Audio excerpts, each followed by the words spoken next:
રાસાયણિક વિજ્ઞાનમાં પ્રથમ ચેપ્ટરનું નામ છે રાસાયણિક પ્રક્રિયાઓ અને સમીકરણ. તો સૌપ્રથમ આપણે જોઈ પ્રવૃત્તિ 1 કે તમને એમ કીધું છે કે મેગ્નેશિયમની પટ્ટીને સળગાવતા તે સફેદ કલરની ઝગાડા મારતી જ્યોતથી સળગે છે. એક માર્કમાં પ્રશ્ન પૂછાય કે મેગ્નેશિયમની પટ્ટીને સળગાવતા તે કેવા કલરની જ્યોતથી સળગે? તો સફેદ કલરના ઝગાડા મારતી જ્યોત. તો સૌપ્રથમ પ્રવૃત્તિમાં આપણે શું કરશી કે પેલા મેગ્નેશિયમની પટ્ટી લેવાની.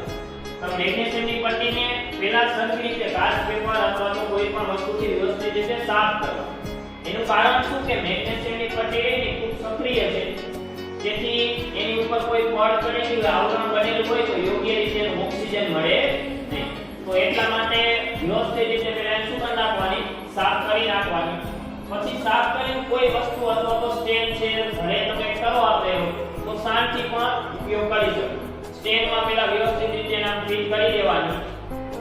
ફિટ થઈ જાય પછી આપણે હવે ટ્રાય કરી કે બર્નરમાં જો મને સળગાવું છું પછી આપણે જોઈ કે શું તે સફેદ કલરની ઝગાડામાંથી જ્યોતિ સળગે છે કે નહીં. તો સૌપ્રથમ બર્નર સ્ટાર્ટ કરી અને ચેક કરી.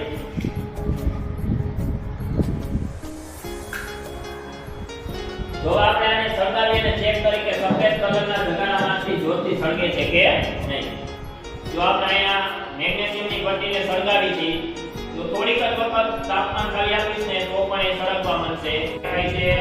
દેખાય છે જો કેટલી સફેદ અને પાછું ઝગાડામાંથી જ્યોત છે જોઈ શકો તમે. જ્યાં પહોંચાઈ જાય તો પ્રકાશ આવે એકદમ સફેદ. તો જો સફેદ કલરની ઝગાડામાંથી જ્યોતિ સળગે છે. દેખાય છે સ્પષ્ટ સફેદ કલરની ઝગાડામાંથી જ્યોત છે ને આપણે સમજાઈ જાય એવી જ્યોત છે. જો સફેદ